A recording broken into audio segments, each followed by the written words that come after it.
Himaja from Tourism and Hospitality. It is my honor and a privilege to introduce our esteemed guest today, Dr. Vishwanath Patnala sir, a highly respected oncologist dedicated to advancing cancer treatment and patient care. Dr. Vishwanath Patnala sir obtained his MBBS and MS General Surgery degree from Osmania Medical College. He secured the state first rank in AP Super Specialty Entrance Examination in the very first attempt. And he successfully obtained his MCH Surgical Oncology degree from MNG Institute of Oncology and RCC in 2010. He did surgical observations in Tata Memorial Hospital, Mumbai and University of Nebraska Medical Center, Omaha, USA.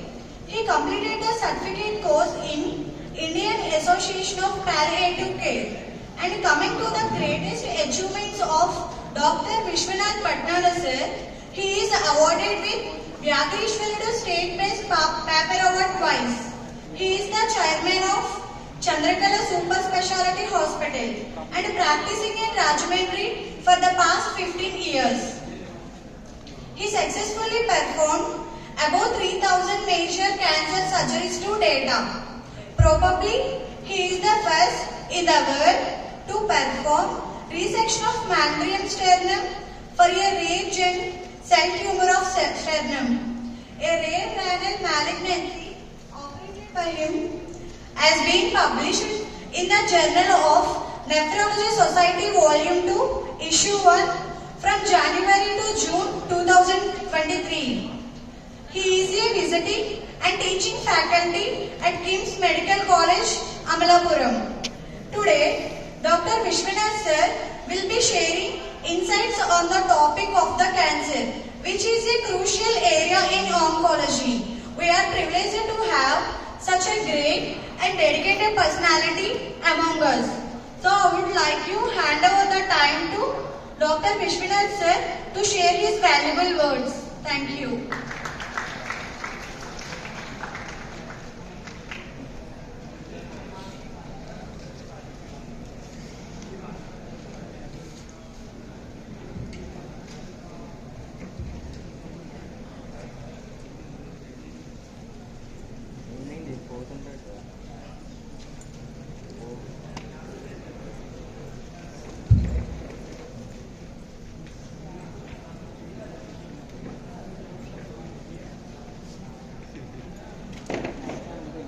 Am I audible?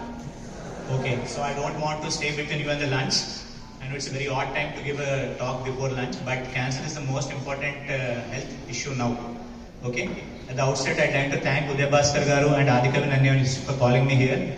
All the dignitaries and delegates on the stage and off the stage, a very good afternoon. So, is it visible? Can everybody see it? Okay, next slide. So, the statistics are really very disturbing. This is the 2022 statistics. Almost every year in India, 15 lakh people get succumb to cancer. They get diagnosed with cancer. Almost 8 to 9 lakhs die of cancer every year. And this incidence is rising by 0.1 to 1% every year. So every year there's almost 1% increase in the number of cases and also the increase in the number of deaths because of cancer. So what you have to understand is that previously you used to think that cancer was a rare disease, but today like hypertension, diabetes, thyroid, cancer also has become very common in families. Worldwide, every 1 in 5 human beings is going to develop cancer. In India, every 1 in 9 are developing cancer. World Health Organization statistics is that if this trend will continue like this, by 2035, every 1 in 3 is going to get cancer. So this is the magnitude or the severity of the problem which I want to talk about. I think such headlines you'll be seeing every day in all newspapers. Afternoon 3 to 4, if you go through some news channels or some media channels, you'll see almost every health topic is never complete without discussing about cancer. Next. So I will concentrate on adolescence cancer because most of you are teenagers or immediately post-teenage. So what you have to understand is that adolescence is the age between 10 to 19 years. It is like a bridge between the childhood and the adulthood. This age is very important because not only physical development but also psychological development. So this is the age where you can lay foundation for a good, healthy adulthood. So the age-wise pediatric distribution, most commonly, see, when we talk about cancers, most of the people think that cancer is only disease of old age. Okay, that's not the norm. There are some cancers which occur specifically in teenagers. There are some cancers which occur specifically in children. There are some cancers which occur specifically in infants. If you understand infancy is the first month of life. Newborn means first 1 year of life. So cancers can occur even in a 1-day-old child. Cancer can occur in a 30-day-old child. Cancer can occur in a 1-year-old child. Cancer can occur in an 11-year-old child. So cancers are not immune to any age. But what is important is that most of the cancers that occur in childhood and adolescence, we don't have known risk factors or known causes which we can prevent. But if you start from now inculcating some good habits or avoiding some bad habits, you can decrease your chances of getting cancer in the future. So whenever we talk about cancer, all the impression you have about cancer is through some cinemas or some serials where every time they say they diagnose a patient or a character with cancer, so that you can create a lot of melodrama around it, and ultimately they'll show that the cancer patient will die, or even if he survives, it's because of some miracle. This is what happens, but this is not the fact. Okay, there's a lot of melodrama that's needed because they want some money, but in practical real life, 1/3 of cancers today are preventable, completely preventable.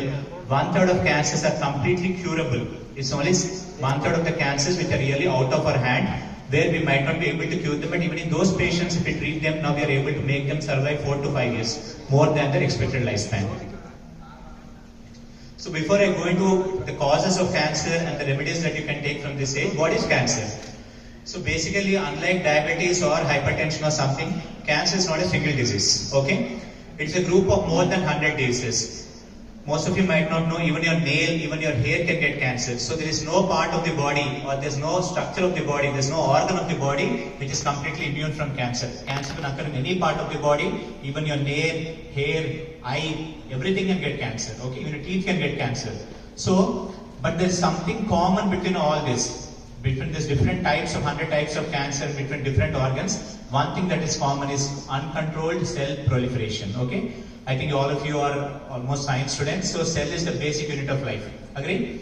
So cell is the basic unit of life. Every cell has a definite lifespan. For example, if you take blood cells, we have red blood cells, white blood cells, platelets, okay? Red blood cells, the average lifespan is 120 days. That is, at the end of 4 months, the cells either die or they divide into daughter cells. Platelets don't survive for more than 5 to 7 days. Every 5 to 7 days, you get new platelets in your body. Every 120 days, you get new RBCs in your body. That's why when we say give blood transfusion, you get new blood. Why we say that you can give transfusion once in 3 months? Because even if you give transfusion, within 90 to 120 days, new blood cells will form in your body. That's the reason why we say you can give transfusion once. You can donate blood once in 3 months. Okay? Similarly, you have skin cells. They're called epidermal cells. So skin cells change every 28 days. అందరికి తెలుగు వస్తుంది కదా, పాము కుబుసం విడిచినట్టు అది మనకు బయటకు కనిపిస్తుంది. మన శరీరం కూడా 28 రోజులకు ఒకసారి బయట కణాలు, the skin cells will get changing. So suppose a red blood cell which has to live for 120 days, okay, is living for 240 days. Or a red blood cell which has to divide at the end of 120 days is dividing at 60 days only. A red blood cell which has to divide into 2 daughter cells is dividing into 16 daughter cells at the same time. So any abnormal proliferation, any abnormal accumulation of cells leads to something called neoplasia, we call it in science. Neo means new, plasia means growth. So what you have to understand here is that not all new growths are cancer. Okay? So in new growths, in cancer, in all new growths which are also called tumors, you can have benign tumors, borderline tumors and malignant tumors. So suppose you are all almost teenage, post-teenage, you know, pimples, everybody get pimples. So pimple also is a new growth, it's also neoplasia, but it's not cancer.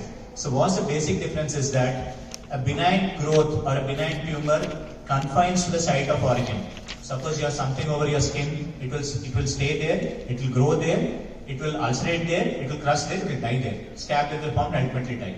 But cancer tumor is not like that. If you don't identify at the correct time and don't treat at the correct time, it can spread from one part of the body to other. For example, most common female cancer now in India and worldwide is breast cancer. Breast cancer initially starts as a small lump in the breast which might not be even visible to the eye or palpable to the hand. That's the reason we say after 40 years every woman get mammography done, because by getting mammography done you can diagnose cancer. 45% of cancers which cannot be detected by hand and eye can be detected by mammography. So in US and UK, after 40 years every woman gets annual mammography done once in a year. 70% of their cases are diagnosed in stage 1. In India, there is no routine screening mammography. 60% of cases are diagnosed in stage 3. That's the problem. So what happens is, if you don't identify and treat at the correct time, a cancer cell or a cancer tumor spreads from one part of the body to other. If you take the example of breast, it spreads to the axilla, we call it armpit. Then it spreads to the neck, it becomes stage 3. Then it spreads to the bone, liver, lungs, and all critical organs and can be life-threatening. So the basic thing is that all new growths are not cancers. All tumors are not cancers. A cancer is differentiated by its ability to spread from one part of the body to other parts, ultimately spread to the life-threatening organs, and it can cause death of the patient. Next.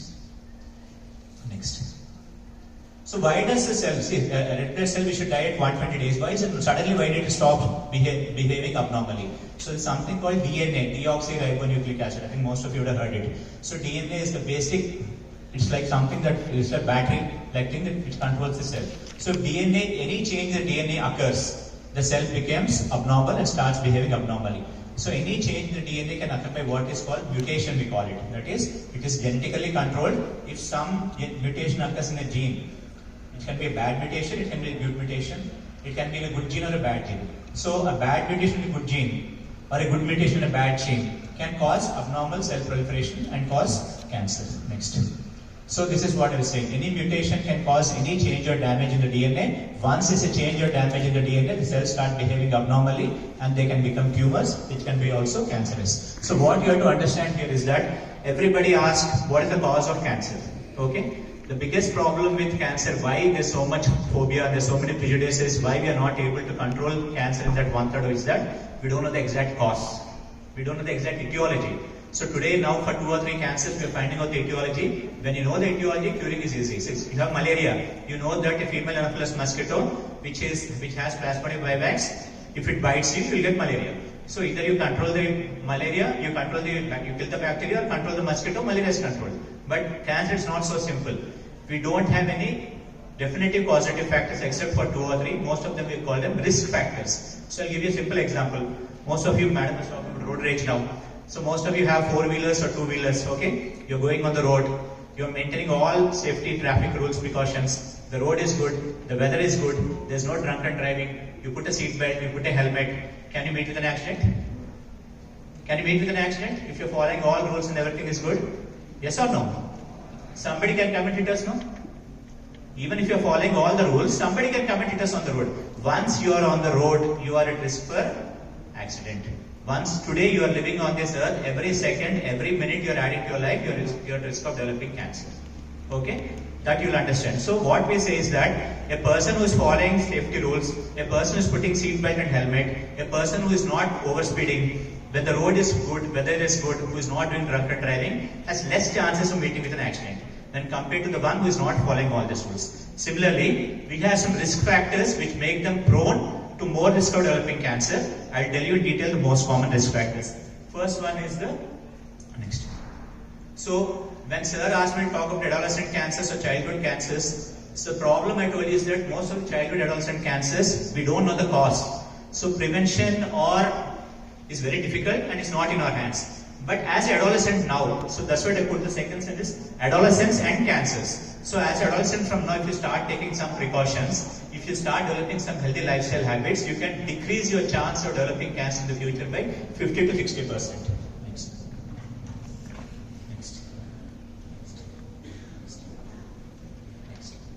Okay. Next.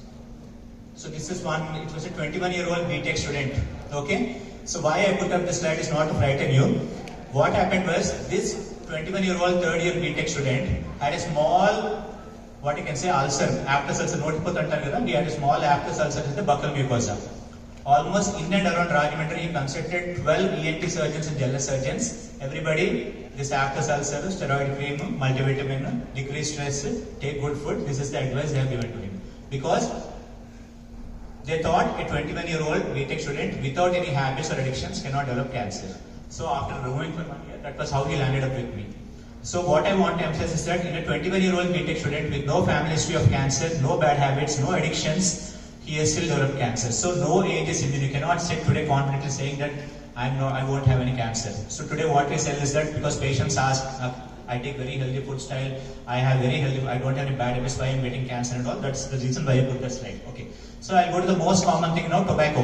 Tobacco is the first proven carcinogen. Any chemical, any virus, any bacteria that's causing cancer is called carcinogen. Okay? Tobacco was the first proven carcinogen. 70% of male cancers in India and all of the world are directly linked to tobacco. You got my point? So if you want to prevent male cancers, 70% male cancers can be prevented if you stop or prevent them from taking tobacco.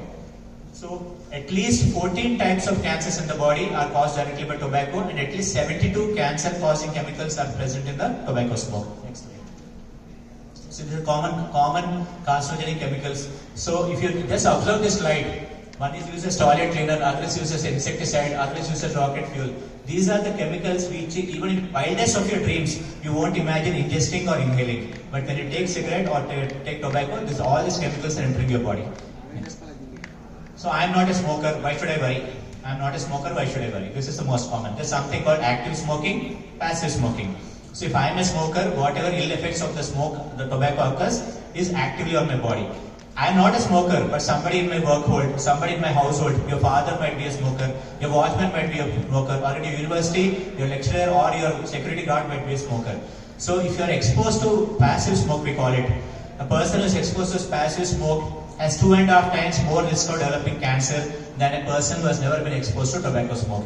And other important thing here is that when we talk about tobacco, we are talking about tobacco in any form and any type. Because some people think, especially who come from northeastern, the northern Andhra Pradesh, Srikakulam, Vijayanagaramlo, chutta కాల్చడం అనేది అదొక వ్యసనమే కాదు. They don't think it's a bad habit because వాళ్ళ చిన్నప్పటి నుంచి almost 5-6 ఏళ్ళ వచ్చేసరికి ఫాదరే నోట్లో పెట్టేస్తాడు చుట్ట. సో చుట్ట కాల్చడం అనేది ఒక వ్యసనం అనో లేకపోతే ఒక అలవాటు దురలవాటు అని కూడా అనుకొని సమాజంలో మనం ఉన్నాం. చుట్ట అవనివ్వండి, bidi, maybe cigarette, filter cigarette, hookah, cigar, everything is dangerous. Similarly, tobacco, when you take it as a smokeless tobacco, because some people they chew tobacco, some people sniff tobacco powder, some people take hookah and they keep it in their mouth. So any form of tobacco, any form of smoking is definitely dangerous to health.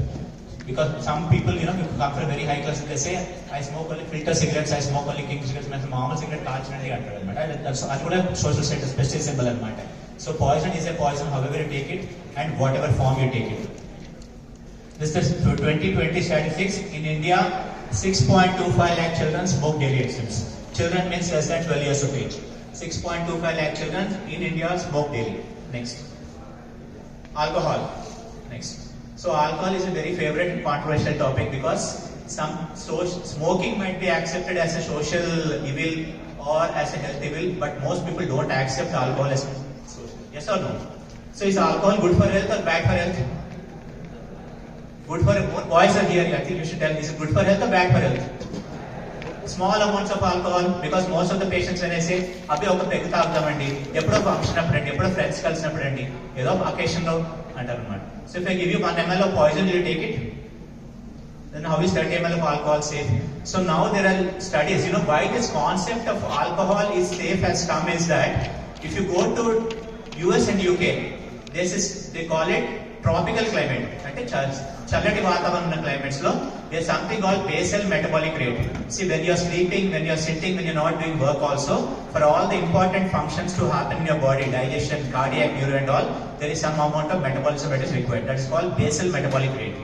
In cold countries, the basal metabolic rate is very high because they have to beat the heat.